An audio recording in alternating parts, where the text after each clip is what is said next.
Hello, everybody, and thank you for tuning in to the Liberty Report.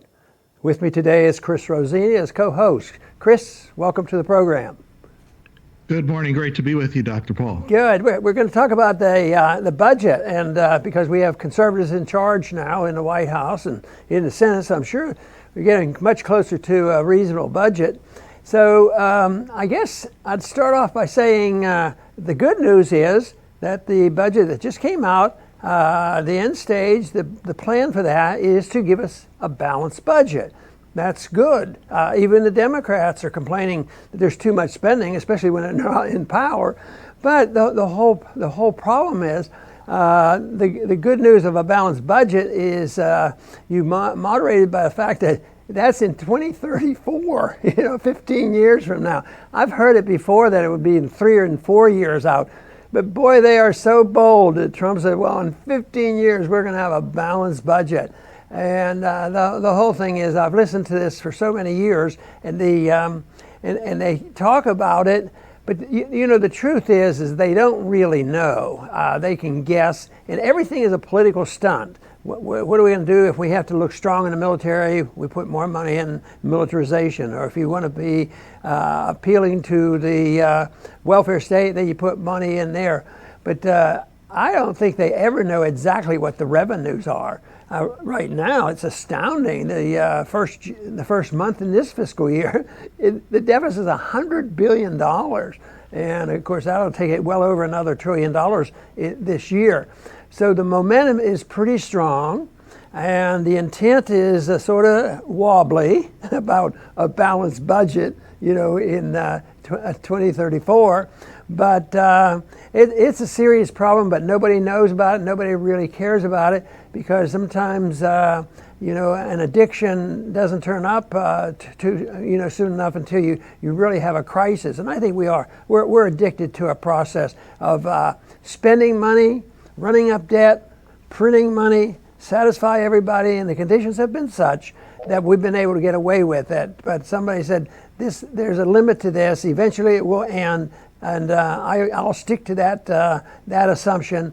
This cannot continue, but for now, they're going to keep spending because they come up with the government statistics and said everything is all right. But if everything is all right, why are people so angry? That's the big question. So, Chris, what's your solution to getting a balanced budget here this next year?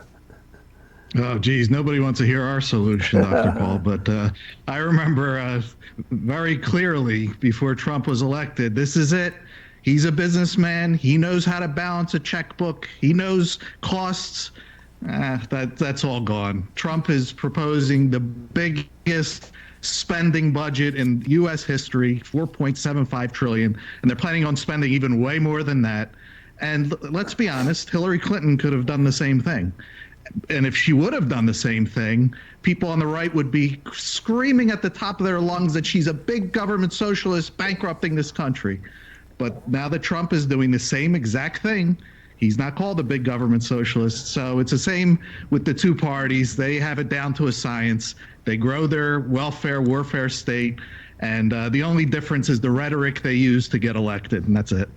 Yeah, and I think they don't ask the right questions. They talk about the budget, spend money here, take it away here, and get it over here, stimulate the economy. But they never ask the question, what is the real problem? And the real problem is spending. And that is what you can't deal with. They deal in politics because they fuss a little bit about who gets cut and who gets some benefit and who gets more. Right now, it looks like the military-industrial complex is running the show because their spending is going up, and it's up front, it's out there. It's if you're a patriotic American, you're for doing this because, what do you want to do? Have that next 15 countries in line to have as much money as we have in our military? It's so outrageous on how much we have to spend, on the military. But, the liberals and the Republicans, they'll say, well, we really won't cut the welfare recipients. And we haven't. Trump hasn't cut anything. But in this budget, he proposes that they will cut welfare spending. But, the question I think should be asked, because it's sort of fundamental, and that is, what should the role of government be? And there's a big difference between the role of government trying to appease everybody who wants some free stuff. And free stuff means the military industrial complex, big corporations, taking care of the people on Wall Street, and have a monetary system that takes care of them. So they don't ask the questions I think have to be asked. What is the purpose of our government? Do you think that our purpose is to, take care of everybody? And in order to do that, it's not good for the general welfare if you have to cut back and balance the budget. There would be, philosophically, it's not going to happen. And even in a practical sense, let's say tomorrow they did balance the budget. Let's say we're 20% over, or even 10% over. Everybody gets cut 10% because we know that deficits are bad. There's no chance in the world that would ever happen. And they've been fussing with this for a long time because they come down with the question, with the answer for the question, what should the role of government be? And I guess the very large majority of those in Congress and in the country, well, the purpose of government is to take care of us. Give us medical care and education and food stamps and build up more bombs than we'd ever need. So I think until somebody asks a few questions like that, this is not going to be ended. I think it will end, though, when the whole thing busts. And that, of course, I think we keep getting closer and closer. But that is a problem because I don't think we're going to all of a sudden get enough members in Congress to systematically start voting, to reduce spending. I agree, Dr. Paul. You mentioned the 15 years balanced budget. That is comical because government promises aren't good for 15 minutes, let alone 15 years. I mean, look how many times President Trump has changed his mind. And on this show, we try. When he moves or has an idea in the direction of liberty, we always try to praise it, but we always preface it with that we're cautiously optimistic because we know he's going to change his mind. I mean, just recently with the Syria, he put out this great video praising the troops. We're going to be seeing them very soon. They're going to be home. And now he's 100% for them staying in Syria, Iraq. Nobody's coming home. So a promise for 15 years from now is meaningless. There's going to be a different government in 15 years. It's going to do whatever they want to do. So, we shouldn't waste our time even talking about 15 years from now. Yeah, and the other thing is, we're more or less talking about what people talk about when they talk about, the budget, how much we're taking in and how much they come up short. But there's so much under the table stuff. The black budget, we never know about it. We never know what the CIA is operating on, these contingency funds, these overseas contingency funds. But when the big crisis came where this thing really was on the verge of caving in, that was, of course, in 08 and 09, they had to so-called rescue the economy with $15 trillion, but it didn't go through the Congress. It went through the Federal Reserve. They were able to create all this money, and they're still worrying about it. We've created this money, and how are we going to handle the ramifications of all this money we created? So it's totally out of control, out of concept, and everything else. But I don't think Wall Street really cares because they're protected. They know that the interest rates are going to be kept low. Especially the Federal Reserve is interested in watching Wall Street, and I guess when you have a president like Trump, he's going to put a little pressure on the Federal Reserve. But they'll go and they'll bicker back and forth and argue about it. But they are not going to crash the stock market. But eventually, though, the stock market will crash and it will come unglued, mainly because it's not a problem of not enough money and not enough bailout, that there's too much and people are losing confidence in the monetary system and in the money. And then you're going to see price inflations despite what the government is telling us. We have price inflation, but they usually hide it. People say, that the prices aren't going up that much. But there's still a lot of complaints, especially people on fixed incomes. They are very annoyed because they have inflation. They don't call it inflation. They just don't have enough money. And that means that if the government would only give me more money, increase my check, we'll all be okay. So that is a big problem, getting people to realize it's not simple tax revenues and tax expenditures, because there's so much hidden that we can't really deal with it with a vote in Congress. Right. I'll finish, Dr. Paul, by saying, before the President Trump was elected, he actually said, and it's funny, that he'd eliminate the national debt in 8 years. And the national debt is exploding. Now, what's ultimately going to happen, probably not in his administration, but with the U.S. government, is the interest payments will overwhelm them. It's one thing not to be able to pay the principal, and nobody expects them to ever pay the principal. But when they can't keep up with just the interest, the government bubble is going to burst. So for our viewers, for us, for everyone, we have to remove any dependency that you have on the government, because they're going to have to really give the bad news to all the people that are dependent, whether it's a job, whether you have government contracts, welfare, or even welfare that you think you're going to get in the future. Get that out of your mind. Remove dependency. Life will go on when the government bubble bursts, but a lot of people are going to be shocked and hurt by it.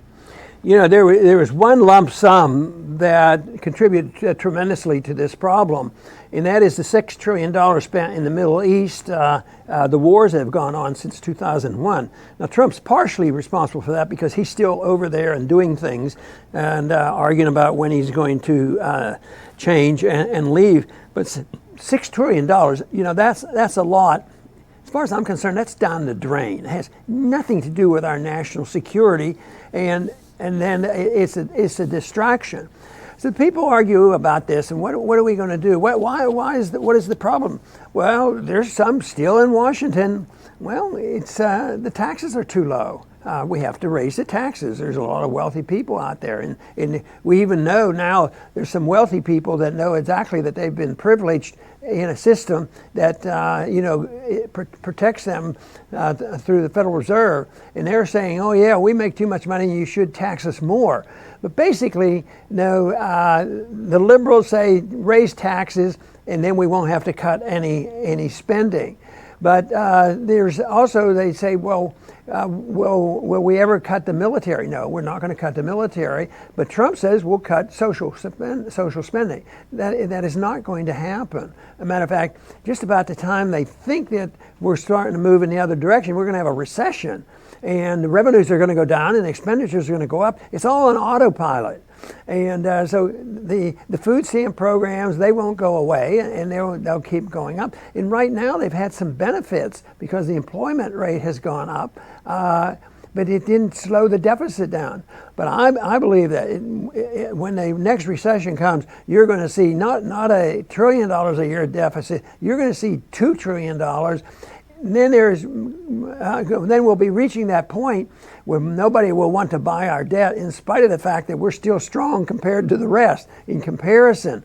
But there will be a limit, and the market will dictate it. And if they think we're going to live off other people always buying our debt and monetizing our debt, that's going against human nature, and I don't think that's going to happen. So I think we're in for a big problem. Spending is the problem. I've often said that spending is a tax, and they say, well, what do you mean it's a tax? Because if we spend money in Washington, it becomes a tax. It's a tax on the economy because we take the money out. But it's a thing that if you spend the money, you have to get it from somewhere. Sometimes it's taxes, sometimes it's inflation, and sometimes it's a slump in the economy. But there's always a cost to spending. It just comes out differently. So the simple process of saying, well, let's cut back welfare 10% a year and we'll be okay. Well, all I can say is won't happen. It's a dream. I don't know. Matter of fact, I don't believe that many people in this country believe that we're on the verge of having responsible fiscal policy in Washington.